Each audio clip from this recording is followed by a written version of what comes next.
بسم اللہ الرحمن الرحیم۔ سورہ معارج آیت نمبر 36۔ فما للذین کفروا قبلک مہطعین۔ ترجمہ: پس ان کافروں کو کیا ہو گیا ہے کہ آپ کی طرف ٹکٹکی باندھے بھاگے چلے آ رہے ہیں۔ سورہ معارج آیت نمبر 37۔ عن الیمین وعن الشمال عزین۔ ترجمہ: ایک گروہ دائیں طرف سے اور دوسرا گروہ بائیں طرف سے۔ سورہ معارج آیت نمبر 36 اور 37 کی تفسیر۔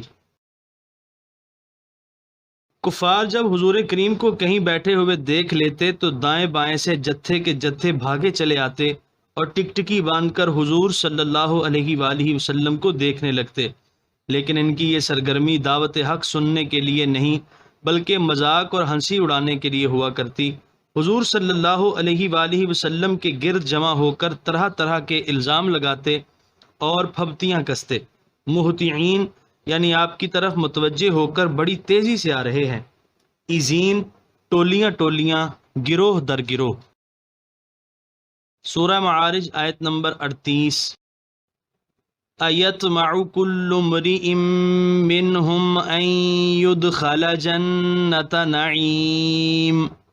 ترجمہ: کیا طمع کرتا ہے ان میں سے ہر شخص کہ ایمان و عمل کے بغیر نعمتوں بھری جنت میں اسے داخل کیا جائے۔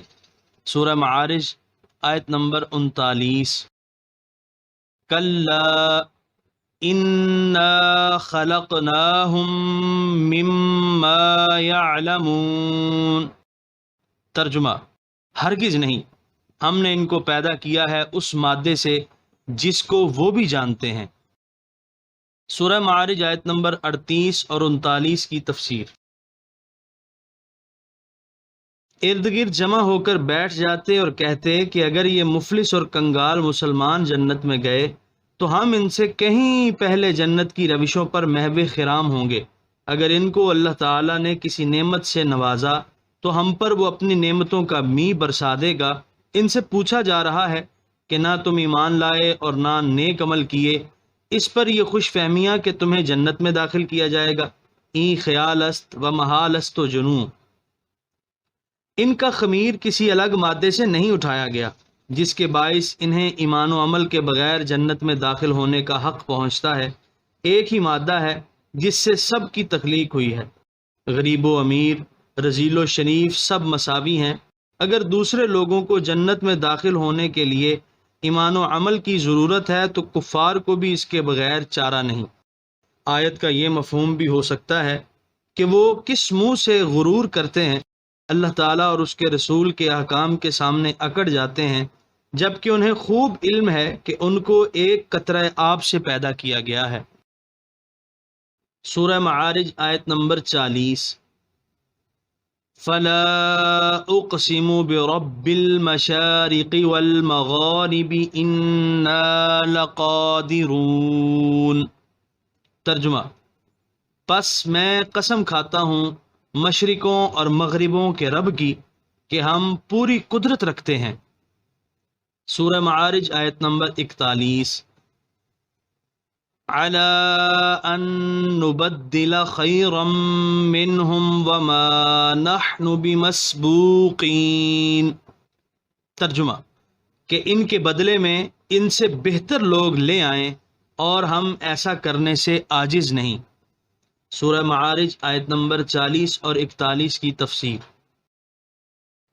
ارشاد ہے کہ ان لوگوں کو شاید یہ غلط فہمی ہے کہ دنیا کی رونق اور آبادی ان کے دم قدم سے ہے۔ اگر یہ نہ ہو تو گلستان وجود اجڑ جائے، اس پر خزاں کا عالم طاری ہو جائے۔ فرمایا کہ ہم اپنی ذات کی قسم کھاتے ہیں جو مشارق و مغارب کی پروردگار ہے کہ ہم اس پر قادر ہیں کہ تمہیں تباہ و برباد کر دیں اور تم سے کہیں زیادہ بہتر کسی قوم کو تمہارا جانشین بنا دیں جو تم سے زیادہ نیک بخت ہو، علم اور عمل کی دولت سے مالا مال ہو، میری وحدانیت پر ایمان رکھتی ہو اور میرے رسول مکرم سے دلی محبت رکھتی ہو۔ ان کے حسن عقیدہ اور خوبی عمل کی برکت سے ہر طرف بہار ہی بہار آ جائے۔ مشارق مشرق کی جمع ہے مغرب کی جمع ہے، کیونکہ ہر روز سورج کا مشرق و مغرب بدلتا رہتا ہے، اس لیے جمع کے صیغے استعمال کیے۔ مسبوق اس کو کہتے ہیں جس کو کوئی مد مقابل پیچھے چھوڑ کر آگے نکل جائے، یہ عجز و کمزوری کی علامت ہے، فرمایا ہم عاجز و کمزور نہیں۔ سورہ معارج آیت نمبر 42۔ فَذَرْهُمْ يَخُوضُوا وَيَلْعَبُوا حَتَّى يُلَاقُوا يَوْمَهُمُ الَّذِي يُوعَدُونَ۔ ترجمہ: سو آپ رہنے دیجئے انہیں کہ خرافات میں مگن رہیں اور کھیلتے کودتے رہیں حتیٰ کہ وہ ملاقات کریں اپنے اس دن سے جس کا ان سے وعدہ کیا گیا ہے۔ سورہ معارج آیت نمبر 42 کی تفسیر۔ اے حبیب، آپ نے تبلیغ کا حق ادا کر دیا، انتہائی خلوص کے ساتھ ان کو گمراہی کے اندھیروں سے نکالنے کی کوشش فرمائی، یہ پھر بھی باطل سے چمٹے رہنے پر بضد ہیں، تو آپ فکر مند اور رنجیدہ کیوں ہوں؟ ان کو چھوڑیے، اپنی خرافات میں غرق رہیں اور اپنی زندگی کی قیمتی ساعتیں کھیل کود میں برباد کرتے رہیں، یہاں تک کہ موت کا گھڑیال بج کر ان کی یہاں سے روانگی کا اعلان کر دے اور پھر انہیں قیامت کے روز قبروں سے نکال کر اپنا حساب دینے کے لیے حاضر کر دے۔ سورہ معارج آیت نمبر 43۔ یوم یخرجون من الاجداث سراعا کأنہم الی نصب یوفضون۔ ترجمہ: اس روز نکلیں گے اپنی قبروں سے جلدی جلدی، گویا وہ اپنے بتوں کے استھانوں کی طرف دوڑے جا رہے ہیں۔ سورہ معارج آیت نمبر 43 کی تفسیر۔ روز قیامت قبروں سے ان کے نکلنے کا منظر بیان ہو رہا ہے۔ جب سور پھونکا جائے گا تو قبروں سے فوراً اٹھ کھڑے ہوں گے، مجال نہیں ہوگی کہ ذرا توقف بھی کریں، پھر تیزی سے لمبے لمبے ڈگ بھرتے ہوئے اپنی اپنی جگہ کی طرف دوڑنے لگیں گے۔ یوں معلوم ہوگا کہ دنیا میں اپنے بتوں کے استھانوں کی طرف جس شوق اور وارفتگی سے وہ دوڑا کرتے تھے، وہی وارفتگی آج ان پر طاری ہے۔ انہیں علم ہے کہ آج انہیں جہنم رسید کر دیا جائے گا، اگر ان کا بس چلتا تو وہ ضرور راہ فرار اختیار کرتے، اور اگر بھاگنا ناممکن تھا تو ٹال مٹول میں کچھ وقت ضائع کرتے، لیکن بلاوا آ گیا، اب کیا مجال کہ ذرا سستی کریں۔ سورہ معارج آیت نمبر 44۔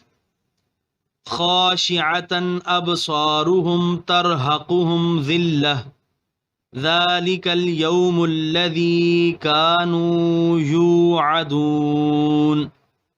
ترجمہ: جھکی ہوں گی ان کی آنکھیں، چھا رہی ہوگی ان پر ذلت، یہی وہ دن ہے جس کا ان سے وعدہ کیا گیا تھا۔ سورہ معارج آیت نمبر 44 کی تفسیر۔ اگلے پچھلے نمرودوں، فرعونوں، ابو لہبوں، ہٹلروں اور سٹالنوں کا یہ حال ہوگا کہ شرم و خجالت کے مارے آنکھیں جھکی ہوں گی اور چہروں پر رسوائی اور ذلت کی دھول جمی ہوگی۔ خستہ حال، قسم پرسی کا عالم۔ الہی ہمیں صحیح عقائد پر ثابت قدم رکھ اور نیک کام کرنے کی توفیق ارزانی فرما۔ جب تک زندہ رہیں تیرے بندے تیرے محبوب علیہ الصلاۃ والسلام کے غلام اور دین پاک کے مخلص خادم بن کر زندہ رہیں، اور جب یہاں سے رخصت ہوں تو شہادت کی سعادت نصیب فرما، اور نبی کریم صلی اللہ علیہ وآلہ وسلم کے لواء الحمد کے نیچے ہمارا حشر ہو اور تیرے حبیب کی شفاعت نصیب ہو۔ الحمدللہ رب العالمین، والصلاة والسلام علی سیدی رحمت للعالمین وعلی آلہ الطاہرین وصحبہ المکرمین ومن احبہ وتابعہ الی یوم الدین۔ یہاں پر 29ویں پارے کا 8واں رکوع مکمل ہوا اور یہاں پر سورہ معارج مکمل ہوئی۔